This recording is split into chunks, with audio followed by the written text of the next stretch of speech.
Hi guys, ayan, kay human naman pamudlag yung titiro ko na siya para ako na pag sa gusunan mga dahon. Sa panasay ni nga part anak na ruyagan kay naragas ito niya pagintitig bas nga siya nga to na darit sila. Sabi nito matarong ko dahil sundang.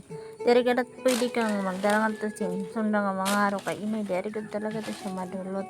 Pero pag gitarami nga ni inay, sa tunan kuha niya, tagsayo mo lang ka tigbas. Diretso dayon nga to. Pero syempre, kailangan mo maghinay. Kadaramos ang proseso sa tanas sa ano. Pero ako na-enjoy ako talaga sini. Kaya sa bata pa. Bisang hindi diri ako. Nagtitinarabawlak talaga sini. Nagpipinasak. Yung mga digto lang ang mga nipa. Pinasak sa ligid sa salog. Nagpipinasak doon. Kaya yan na. Maaram na ako sa trabaho ng sini. Kasi syempre dito pa talaga. Naghihini mo na kasi ton. Tapos nagtinawad-pawad ako. Bisan din ako maaram. Nagpinawad ako sa ito mga bigtoyla. Mga glipot. May ito naghihini mo. Naraga pag sa gusto nga sini nga. Ito pag titig basi mo ito naragis. Kasi parang na-enjoy ako talaga siya pag pangan ko. Siguro sa magkulog.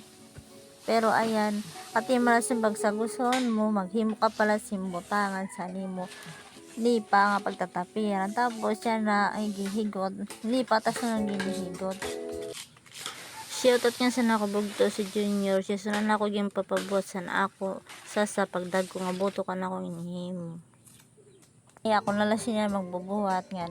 Syempre, kaya ko naman ini siya. Dati kasi nagbubutak talas ng durudag o sini pero yan hindi rin kasi ako pwede magbuhat.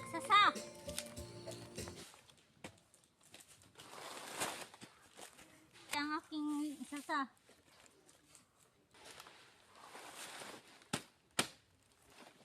Let's go.